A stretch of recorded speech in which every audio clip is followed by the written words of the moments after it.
As we move into lesson 4.4, we want to continue with our adding and subtracting of rational expressions, but we're just going to deal with some that are a bit more complex.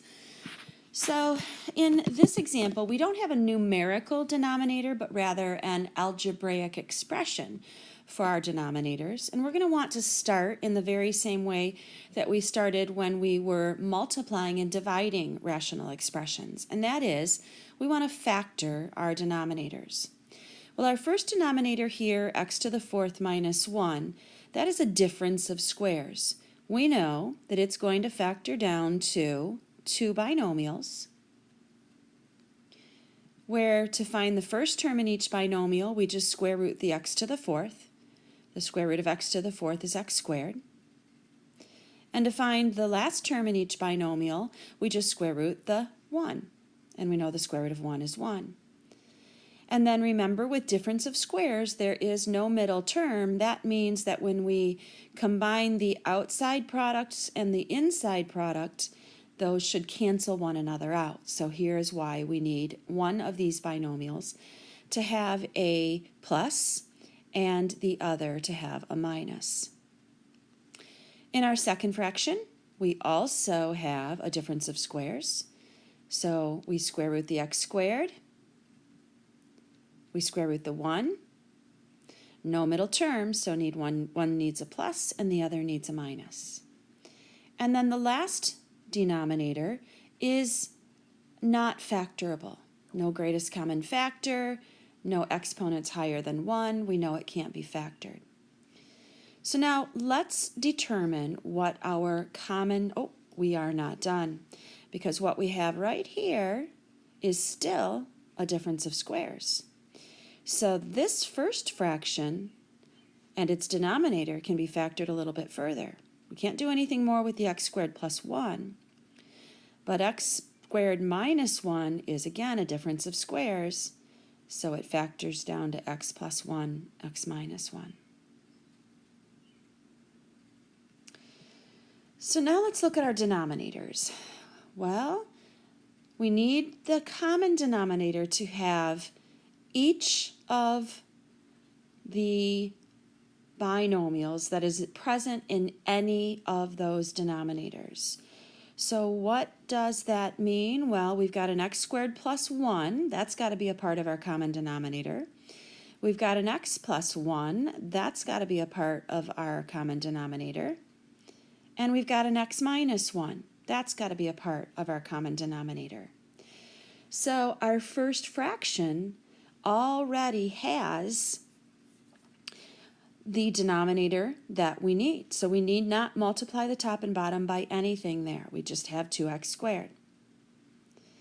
But our second fraction, what's missing is we don't have an x squared plus 1 in that denominator. So I'm going to need to multiply the top and bottom here by that x squared plus 1.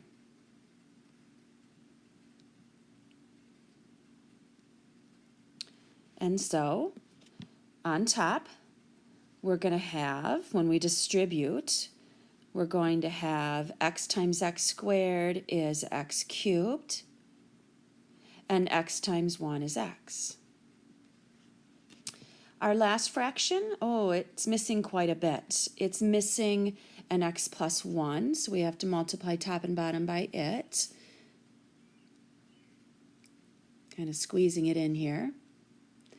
And it's also missing an x squared plus 1, so we have to multiply top and bottom by it.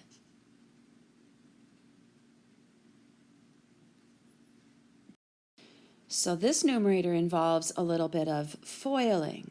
So I'm going to FOIL, and I'm going to put my answer in parentheses because I have to remember that my answer needs to be subtracted. All of it needs to be subtracted. So I'm going to put that answer when I FOIL in parentheses. First times first would be x times x squared. Outside times outside would be x times 1. Inside times inside would be 1 times x squared. And last times last would be 1. And of course, all of that is over my common denominator. So let's see what we have. On top, we have an x cubed minus an x cubed. And so those cancel out. We have an x minus an x. And so those cancel out. We have an x squared, a 2x squared minus a 1x squared. So that gives me x squared. And then we have just minus 1. So what we have in the numerator is x squared minus 1. And then we have our common denominator. So now we might think we're finished, but if anything is factorable, we should factor it. Well, nothing on the bottom we know is factorable. We already took it to its lowest form. But the top, we have a difference of squares again. So what we have on top now is x plus 1 and x minus 1 all over our common denominator. And what happens? Well, the x plus 1 over x plus 1 cancels, and the x minus 1 over x minus 1 cancels. So everything in the numerator canceled, which leaves me with just 1, not 0, 1 in the numerator. And the only thing left in my denominator is the x squared plus 1. So my final answer, 1 over x squared plus 1.